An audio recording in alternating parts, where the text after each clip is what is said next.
The Midnight Visitor. Julia had just moved to a small town in the countryside, seeking peace and quiet after a difficult phase in her life. She had rented a house far from everything, surrounded by trees and away from the bustle of the big city. To her, it seemed like the perfect place to start over. The silence was almost absolute at night, interrupted only by the sound of crickets and the occasional rustling of trees in the wind. On the first day, while walking through town to meet her neighbors, Julia overheard a strange local story. The residents whispered about a visitor who appeared at midnight, knocking on people's doors. They said that if anyone answered the door, they were never seen again. The stories varied. Some claimed it was a vengeful spirit, others an entity that came to collect lost souls. But in the end, everyone agreed on one thing: you should never open the door at midnight. Julia, always skeptical of urban legends, laughed quietly to herself. Ghost stories in small towns were common, and she believed it was just a way for the locals to scare newcomers or keep old traditions alive. Even so, the story kept echoing in her mind as she returned home that afternoon. What if it were true? The days passed peacefully. Julia spent her time renovating the house and organizing her new life. During the day, the house felt cozy, with sunlight streaming through the windows and a gentle breeze blowing in. But at night, the atmosphere changed. The silence was so thick it seemed to press against the walls, and the shadows of the trees moved slowly across the walls of the house. Then one night, around midnight, something unexpected happened. Julia was in bed, reading a book, when she heard a distinct sound, soft knocking on the front door. She froze, her heart racing. The sound was rhythmic, 3 slow and firm knocks. She tried to ignore it, convincing herself it must have been an animal, maybe the wind, or even a lost neighbor. But the sound repeated itself. 3 knocks, exactly like the first, cutting through the silence of the house. Slowly, she got out of bed and went to the living room, her bare feet moving silently across the wooden floor. She stopped a few meters from the door, too afraid to approach. The knocking didn't happen again, but Julia stood there for long minutes, her body tense, waiting to hear any other sound. Nothing. Only the oppressive silence of the house and the distant rustling of the trees outside. Remembering the story the locals had told her, Julia hesitated to open the door. She decided it wouldn't be wise. She locked all the doors and windows before returning to bed, but sleep wouldn't come. Everything seemed calm, but the feeling that something was out there, waiting, kept her alert for the rest of the night. The next night, just as Julia was beginning to relax and forget the strange incident, the knocking returned. This time, it was even clearer, and just like before, it happened exactly at midnight. The sound echoed through the house, 3 soft, deliberate knocks. Julia was on the couch, almost falling asleep, but when she heard the sound, her body tensed and sleep vanished instantly. She got up hesitantly. During the day, everything seemed normal, but at night the house changed. The shadows seemed deeper, and the silence between the knocks made the atmosphere almost unbearable. Her thoughts returned to the stories she'd heard in town, about those who disappeared after opening the door for the midnight visitor. Could it really be true? Julia stood in the hallway, staring at the front door, as if it were a fragile barrier between safety and the unknown outside. Who would be out there at this hour? And why did the knocking always happen at the same time? She thought about grabbing the phone to call someone, but hesitated. What would she say? That she heard strange knocks and was afraid of a local legend? As before, the knocking stopped after a few moments. There were no footsteps, no movement outside, only silence. Julia held her breath, straining to hear any sign of someone on the other side, but nothing. Her heart still pounding, she forced herself to return to bed, determined not to open the door. That night, she barely slept. Every creak of the house, every sound of the wood settling, kept her on edge. Even after the clock passed 3 in the morning, Julia was still wide awake, staring at the ceiling, trying to calm her racing thoughts. Would the person who knocked come back? In the days that followed, the knocking continued, always at midnight, without fail. It was as if the sound was locked in time, an unchanging routine. 3 knocks, exact and calculated. And each time it happened, Julia's fear grew. The silence in the house became even more oppressive at night, and she began to notice something more sinister. the constant feeling of being watched. Even when the knocking stopped, she felt that something or someone was still outside, waiting. A part of her wanted to open the door and end the mystery once and for all, but the fear of the stories she'd heard held her back. What if what they said was true?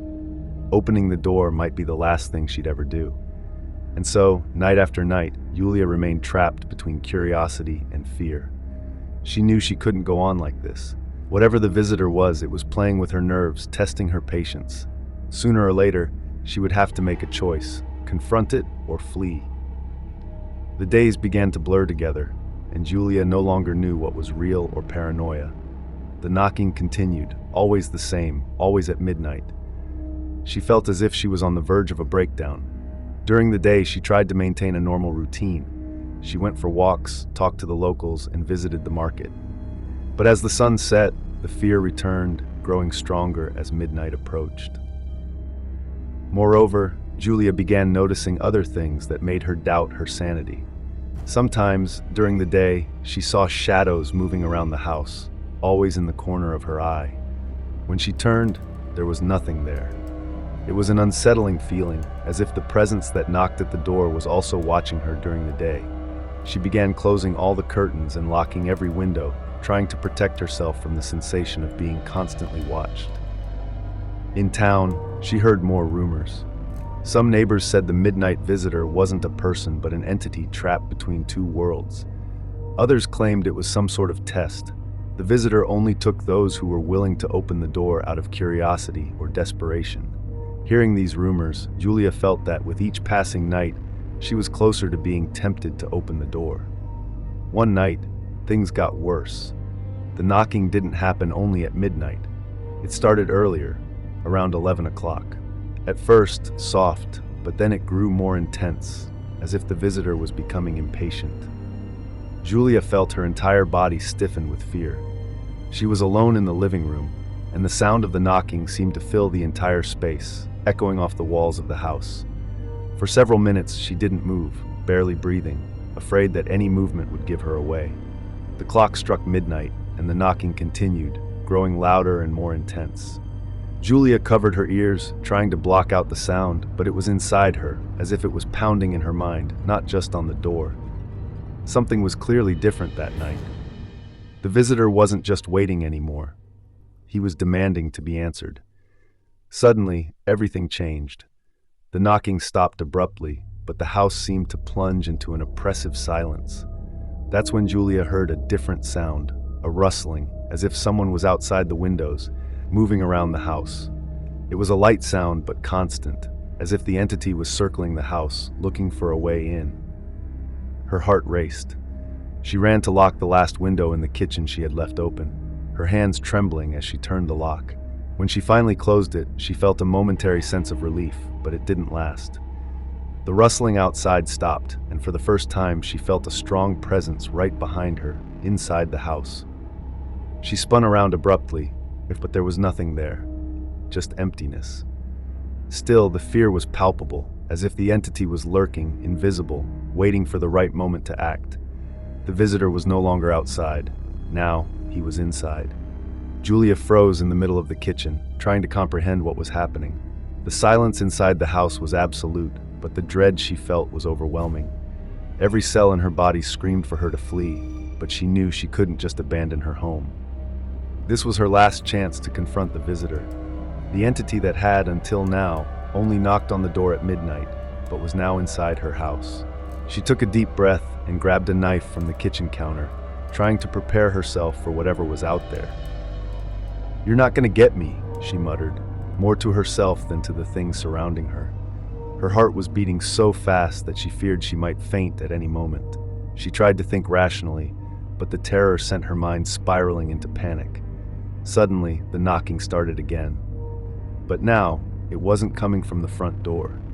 The knocks echoed from the walls around her, as if they were everywhere at once. She heard knocking on the window, then on the ceiling, and then again on the front door. The visitor was playing with her. It was a cruel game, as if it knew exactly where to strike to break her resolve. "Enough!" Yulia shouted, exasperated. She couldn't live like this any longer. She grabbed the front door key and marched to the entrance, determined to confront whatever was outside, or worse, inside. She knew that opening the door meant facing danger, but it was the only way to end this insane cycle of knocks, rustling, and shadows. She stopped in front of the door, her hand trembling with the key. The knocking stopped. For a moment there was a deep silence, as if the entity knew it was about to be confronted. Yulia closed her eyes, trying to gather courage. Finally, she turned the key in the lock and opened the door with a sharp pull. What she saw in front of her made her blood freeze in her veins. On the other side of the door, in the darkness of the night, stood a figure cloaked in shadows. It was impossible to make out its face, but its presence was overwhelming, as if all the darkness around was alive, pulsating. The figure didn't move immediately, but the sensation Yulia had was that she was being sucked into the darkness, as if the night itself was swallowing her. "Who? What are you?" Julia whispered, her voice failing. She gripped the knife in her hand, but knew it would be useless against whatever was in front of her. The shadow shifted, almost imperceptibly, as if it was floating toward her without making any sound. Julia took a step back, her heart racing. She felt a deep cold that didn't come from the night air. It was an internal cold, freezing her soul. The visitor extended a skeletal hand, emerging from the darkness, and Yulia knew at that moment that it didn't just want to enter the house. It wanted to take her with it. "I'm not going with you," she screamed, desperate, as she tried to close the door. The entity resisted, pushing against the door with invisible force, and the wood creaked under the weight of the struggle. Julia panicked, trying to prevent the darkness from engulfing her completely. Everything around her started to spin, as if the space around the door was warping, pulling her into a place that didn't belong to this world. She knew her only chance was to close the door. If she could, maybe she could push the visitor away. But the darkness was gaining ground, and her body was weakening by the second. Julia was on the brink of collapse. Her hands were sweating as she fought to close the door against the invisible force trying to open it. The visitor wasn't just a figure of shadows, it was an overwhelming presence, something beyond human comprehension. The cold around her intensified, as if the air was being drained of any warmth and life. She knew that if she didn't manage to close the door, the darkness would consume her. Her muscles ached as she fought with all the strength she had. "I'm not letting you in," she shouted, her voice filled with renewed determination. The visitor, however, didn't respond. It didn't need to. Its presence was silent but commanding, as if waiting for the right moment to strike. With one last effort, Yulia slammed the door shut. The sound echoed through the house, and for a moment, everything was still. She locked the door with trembling hands, barely able to turn the key. Julia's heart was pounding so hard that she could barely hear anything over the sound of her pulse. She leaned against the door, trying to catch her breath. Outside, the silence was heavy, oppressive. The visitor, for now, seemed to have given up. But Julia knew this wasn't over. Its presence still lingered, as if it was patiently waiting for the next moment. She looked around the house, feeling a deep sense of desolation. This wasn't her home anymore, it was a battlefield. "How can I get rid of this?" she thought desperately. "How can I save myself?" The entity was trying to take her, and she knew she couldn't live her life in constant fear, waiting for the next attack. There had to be a way to end this. Suddenly, she heard a sound, something subtle, like a whisper coming from inside the house. The visitor hadn't left, it had found a way in. Despair washed over Julia. She ran through the hallway, checking windows and doors, searching for the source of the sound, but found nothing. The house seemed empty, but the silence around her was full of malice. Then she felt something behind her. A sudden cold crawled down her spine, and she knew without needing to turn that he was there, behind her. The visitor had entered. He didn't need to knock anymore. With her heart racing, she slowly turned around, expecting the worst. The hallway in front of her was empty, but the air around her seemed to vibrate with a dark energy. The cold was so intense that her fingers began to tingle. "I'm not going with you," she shouted again, but her voice sounded small, weak. The shadow then manifested, taking shape before her. It was tall, indistinct, made of pure darkness, without a face, without eyes, but with a presence that crushed the air around it. It didn't need to speak. Its mere being emanated a clear intent to take her. Yulia gripped the knife she was still holding and in a desperate act slashed at the shadow, but the blade passed straight through as if she was cutting air.